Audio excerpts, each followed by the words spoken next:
Saat aku membuka pintu rumah orang tuaku di Surabaya sambil menggandeng tangan Rea, wajah bapak langsung memucat dan ibu menutup mulutnya dengan tangan gemetar. Kamu bawa apa ini ke rumah? Laki-laki sebagai pacar. Kamu mau hancurkan keluarga kita, teriak bapak dengan suara menggelegar yang membuat tetangga keluar dari rumah mereka. Aku berdiri membeku, jantungku berdegup kencang, sementara Rea mencoba tersenyum sopan tapi matanya penuh ketakutan.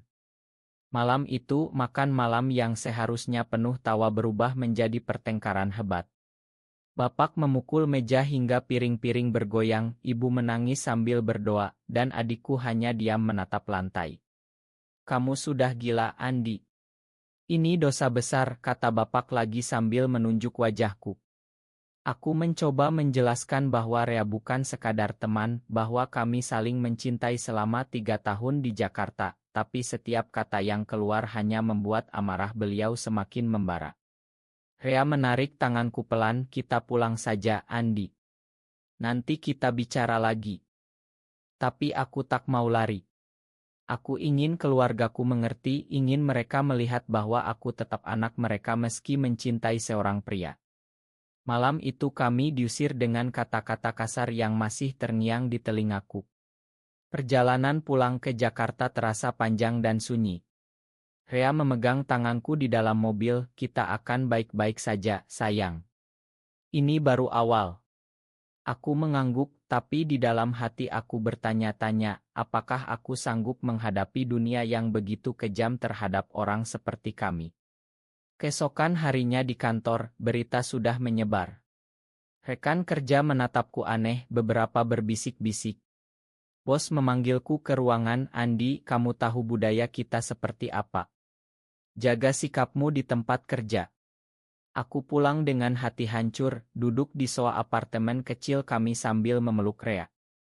Mereka tidak mengerti, Rea. Mereka pikir aku sakit. Rea mengusap punggungku, kita buktikan mereka salah, Andi. Kita bangun hidup kita sendiri. Malam itu kami berjanji untuk tidak menyerah, meski air mataku tak berhenti mengalir. Di Surabaya, ibu menelepon diam-diam, bapak masih marah, nak. Tapi ibu khawatir. Kamu baik-baik saja. Suaranya gemetar, membuatku semakin sedih. Aku tahu perjalanan ini baru dimulai dan setiap langkah akan penuh luka. Tapi cinta kami adalah kekuatan dan aku bertekad untuk tidak mundur. Pagi berikutnya, Rea bangun lebih awal dan menyiapkan kopi untukku. Hari ini kita mulai rencana baru, katanya sambil tersenyum. Kami memutuskan untuk meninggalkan pekerjaan lama yang penuh tekanan dan memulai usaha kecil bersama. Rea ahli IT, aku desainer grafis. Kami buka jasa pembuatan website untuk di Jakarta. Awalnya sulit. Klien ragu karena kami berdua pria yang tinggal bersama. Beberapa bahkan membatalkan order setelah tahu kami pasangan. Ma, kami cari yang normal, kata seorang pemilik toko kain di pasar. Kata itu menusuk seperti pisau. Aku hampir menyerah, duduk di meja kerja sambil menangis. Rea memelukku dari belakang, ingat kenapa kita lakukan ini, Andi. Bukan untuk mereka, tapi untuk kita. Kami terus bekerja keras sampai larut malam. Teman kami, Budi, datang berkunjung dan membawa makanan. Kalian berdua hebat. Jangan dengar omongan orang. Aku dukung kalian 100%.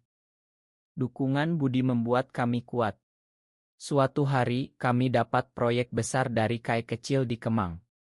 Pemiliknya, Mbak Sinta, seorang ibu single yang terbuka. Saya suka cara kalian bekerja sama. Ada chemistry yang bagus, katanya sambil tersenyum. Proyek itu berhasil dan mulut ke mulut mulai menyebar. Tapi di belakang, ada yang iri. Seorang mantan rekan kerja menyebarkan rumor di media sosial bahwa kami tidak normal dan bisnis kami aneh. Komentar negatif berdatangan membuat hati kami lelah. Andi, kamu yakin kita bisa? Tanyaku pada diri sendiri setiap malam. Rea selalu ada, mengingatkanku pada mimpi kami, suatu hari keluargaku akan bangga. Di Surabaya, Bapak masih tak mau bicara, tapi Ibu diam-diam kirim uang untuk biaya hidup. Jangan bilang Bapak, pesannya. Itu cukup untuk membuatku terus maju. Kami perluas usaha, rekrut 2 karyawan muda yang juga mengerti perjuangan kami. Lambat laun, klien bertambah. Tapi setiap kali telepon dari rumah, hatiku masih bergetar. Apakah suatu hari mereka akan menerima Rea sebagai bagian dari keluarga? Malam itu, setelah rapat sukses pertama, Rea mengajakku jalan di tepi sungai Ciliwung yang mulai bersih. Lihat, Andi. Kita sudah jauh. Jangan menyerah sekarang. Aku mengangguk, tapi di dalam dada ada badai yang belum reda. Tekanan dari masyarakat semakin terasa saat Ramadan tiba. Tetangga apartemen kami mulai bertanya, kalian berdua kok selalu bersama? Sudah menikah belum? Kami hanya tersenyum dan menghindar. Tapi di hati, kami tahu kami sedang membangun sesuatu yang lebih besar dari sekadar bisnis. Kami membangun rumah untuk cinta kami. Tahun pertama usaha kami hampir bangkrut karena pandemi yang tiba-tiba. Klien hilang, tagihan menumpuk. Aku duduk di lantai apartemen sambil memegang surat tagihan listrik, air mata jatuh. Rea, mungkin kita salah jalan. Mungkin aku memang harus pulang dan menurut Bapak. Rea berlutut di depanku, memegang kedua tanganku. Kamu bukan kesalahan, Andi. Kita bukan kesalahan. Kita akan bangkit. Malam itu kami berdoa bersama, meski kami tahu di Indonesia doa seperti kami tak selalu diterima. Keesokan harinya, Budi datang dengan ide brilian, mengubah jasa kami menjadi platform digital untuk lokal yang terdampak pandemi. Kami kerja siang malam, belajar coding baru, desain ulang website. Rea hampir tak tidur 3 hari. Aku melihatnya lelah tapi tak pernah mengeluh. Kamu kekuatanku, kataku suatu pagi saat dia menyerahkan secangkir teh hangat. Proyek pertama kami setelah pandemi adalah website untuk koperasi petani di Jawa Timur. Mereka senang dan bayaran cukup untuk bayar hutang. Perlahan media lokal mulai meliput kami sebagai pasangan muda inovatif. Tapi di balik berita positif ada komentar keji di bawah artikel. Ini promosi, kata satu komentar. Aku membaca sambil gemetar, tapi Rea mematikan laptop. Jangan baca. Kita fokus kerja. Di Surabaya, adikku menelepon, Bapak lihat berita tentang kalian. Dia diam saja, tapi ibu senyum-senyum. Harapan kecil itu membuatku semangat. Kami dapat undangan presentasi di acara startup nasional di Jakarta. Malam sebelum acara, aku gugup berat. Bagaimana kalau mereka tahu kita pasangan dan membatalkan? Rea memelukku erat, kita tampil sebagai tim profesional. Sisanya biar waktu yang bicara. Presentasi berjalan lancar. Kami menang penghargaan kecil untuk inovasi digital. Saat naik panggung, tangan kami bersentuhan sebentar, dan aku merasa dunia melihat kami. Kembali ke apartemen, kami merayakan dengan mie instan dan tawa. Tapi kebahagiaan tak bertahan lama. Seorang kerabat jauh dari Surabaya menelepon Bapak dan menceritakan keburukan kami. Bapak marah besar, meneleponku tengah malam, kamu bikin malu seluruh keluarga. Jangan pernah pulang lagi. Telepon itu membuatku ambruk. Rea menangis bersamaku, kita akan buktikan, Andi. Suatu hari mereka akan datang meminta maaf. Kami terus bekerja, membangun tim lebih besar, dan mulai membantu komunitas kecil dengan pelatihan digital gratis. Setiap senyum dari peserta pelatihan adalah obat untuk luka kami. Di tengah perjuangan itu, cinta kami semakin dalam. Rea mengajarkanku bahwa kekuatan bukan dari keluarga yang menerima, tapi dari hati yang tetap mencintai. Kesuksesan mulai terasa saat platform kami diundang oleh pemerintah daerah untuk program digitalisasi di Jawa Barat. Kontrak besar itu membuat kami harus pindah sementara ke Bandung. Aku ragu karena dekat Surabaya, tapi Rea bilang, ini kesempatan, Andi. Kita hadapi masa lalu. Di Bandung kami kerja dengan tim lokal. Suatu hari, seorang peserta pelatihan mengenali kami dari berita lama. Kalian pasangan itu ya? Berani sekali. Kata-kata itu bukan hinaan, tapi pujian. Perlahan kami dapat teman baru yang mendukung. Tapi di saat yang sama ada pengkhianatan. Mantan karyawan kami yang iri menyebarkan ide lama kami berpelukan di acara kantor ke grup keluarga besar. Bapak menelepon lagi, kali ini suaranya lebih dingin, kamu sudah tak punya tempat di rumah ini. Ibu menangis di latar belakang. Aku hampir putus asa, duduk di kamar hotel sambil memandang langit Bandung yang gelap. Rea memegang bahuku, kita sudah sampai sejauh ini. Jangan biarkan mereka hancurkan kita. Kami memutuskan untuk fokus pada proyek. Platform kami membantu ratusan bertahan dan media nasional mulai meliput. Salah satu berita menyebut nama kami sebagai contoh pengusaha muda yang saling mendukung. Di Surabaya, adikku diam-diam kirim foto bapak membaca berita itu. Dia diam tapi baca sampai habis, tulisnya. Itu cukup untuk memberi harapan. Suatu malam setelah presentasi sukses, kami jalan di Taman Cikapayang. Rea berlutut di depanku di bawah pohon besar. Andi, apapun yang terjadi dengan keluarga, aku pilih kamu selamanya. Air mataku jatuh lagi, tapi kali ini karena bahagia. Kami kembali ke Jakarta dengan kontrak baru yang lebih besar. Bisnis kami tumbuh, kami bisa bayar cicilan apartemen dan bahkan kirim uang ke ibu tanpa bapak tahu. Tapi krisis batin masih ada. Aku sering terbangun malam-malam memikirkan apakah aku anak yang durhaka. Rea selalu bangun dan memelukku, kamu anak yang berani. Itu yang penting. Persahabatan dengan Budi semakin kuat. Dia bahkan ikut membantu di kantor kami. Kalian berdua inspirasi buat aku, katanya. Di tengah semua itu, kami mulai merencanakan proyek sosial, pelatihan digital untuk anak muda dari keluarga broken home. Setiap kali melihat mereka tersenyum, aku teringat diriku dulu.